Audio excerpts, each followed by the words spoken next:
So this episode is going to cover my experience at my first tournament.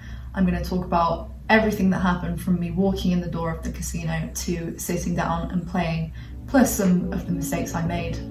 If you get a little bit nervous like I do, then this should reassure you and make it look like you know what you're doing a little bit more than someone who's never played before.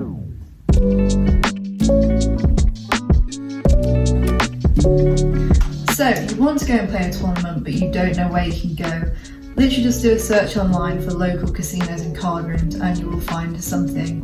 Whether it's a poker club like Dusk Till Dawn in Nottingham or a casino like Grosvenor, they will have a website or an app which will tell you the schedule, which has all the tournaments on it, as well as all the cash game information. For the tournament schedule, it will give you a list of all the different tournaments going on. They will have the buy-in amounts, which will be in the format of something like 50 plus 10, the 10 being the part that goes to the casino and the 50 goes into the prize pool. So altogether you'll be paying a £60 buy-in for that tournament. There will be around 2 hours of late registration, so you can show up at any time. I tend to get there around kind of half an hour in, so you're still playing deep stacked. But if you get there right before the end of late registration, you'll go in with a very short stack, about 10 big blinds. You don't need to worry about not getting in if it's something like a weekly game. You can just show up exactly when you want to play and they will fit you in.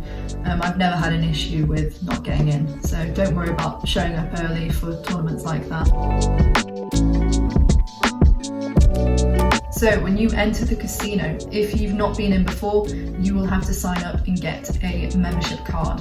Sign up at reception and they'll sort that all out for you, just put your details in. So then once you're in, you will need to find the card room. So the card room is where all the poker is, including cash games and tournaments. If you can't see any signs, just ask a dealer or a member of staff and they'll direct you to it. Once you get to the card room, there will be a chip desk or a cash desk.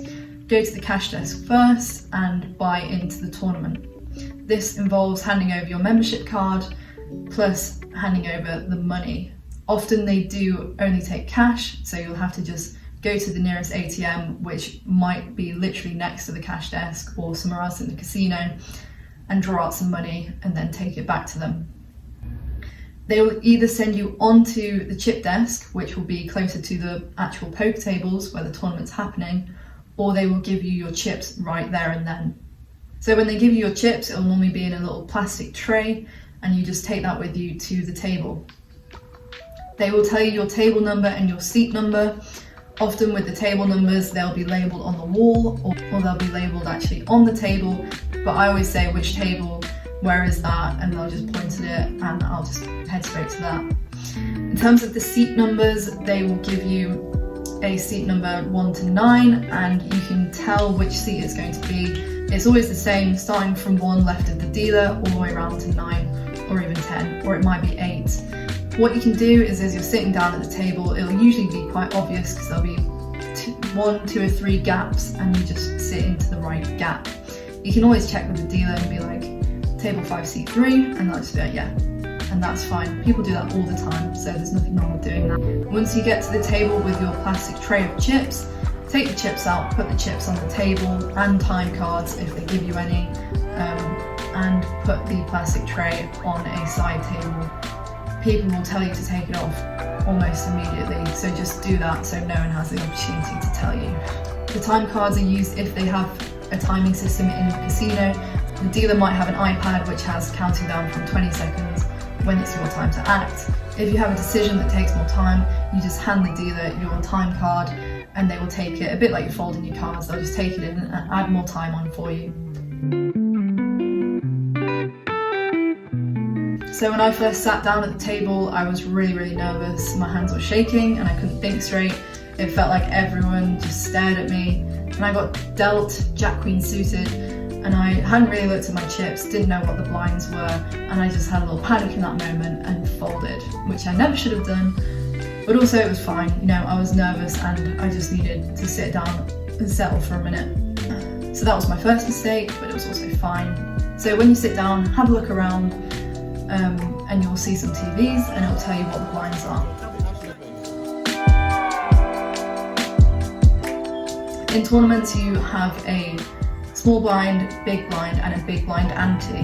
So when you play online, the ante comes out of everyone's stack every hand. So it'll be like 0.2 of an ante comes out of your hand every time if you're five-handed. In tournaments, you'll have an ante, so when you pay the big blind, you will also pay the ante, which is always the same size as the big blind. So it's essentially a double big blind when it comes around to you. Antes are used to incentivize people to play more hands because there's more to be won out there. So when the big blind gets around to you, you put in your big blind near you, and you can just pass the ante near the dealer, or just put it next to your big blind and the dealer will sort it out. So the first time I raised and put money in the pot, I put it in front of my stack, but I didn't put it in front of the line, which might seem obvious to everyone, but in the moment I just didn't do that, and someone had to tell you, you have to put your chips in front of the line to make a bet. So that made me feel really stupid because it was a silly mistake. But yeah, if you're aware of that, you just won't make that mistake. Also, quite a few times when I first started playing, I mistaked 100s for 1000s. And this is just something that you can't really get away from. Like, it's natural to make these mistakes and it's absolutely fine. Just be like, oh yeah, sorry, I didn't realise. Also, when you put in one chip, it always counts as a call unless you say raise.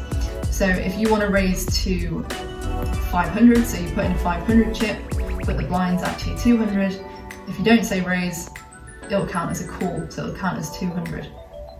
If you want to raise to 500, say raise 500, or just say raise.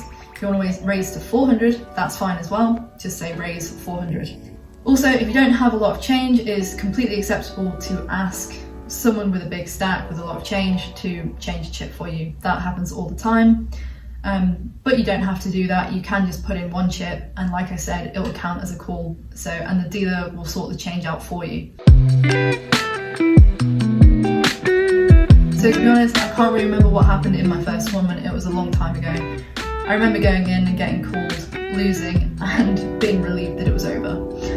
What I'd say is your first tournament or your first few tournaments, they're a bit of a write-off. You're using these tournaments to invest in future tournaments, so you've got to go there and make silly mistakes and get used to the environment, because it is a weird environment to come into. It'll take a few tournaments and then you'll be in it and you'll be able to start thinking about more strategy and playing your game a bit better. But don't worry if you go and you think, oh god, that was awful. If there's still something in you that says, I want to go back and do that again, then you've got to hold on to that and go for it the next time. Thank you for watching. Please subscribe and come back for the next part, which will be about talking in blinds, so why poker players refer to their stacks in terms of big blinds.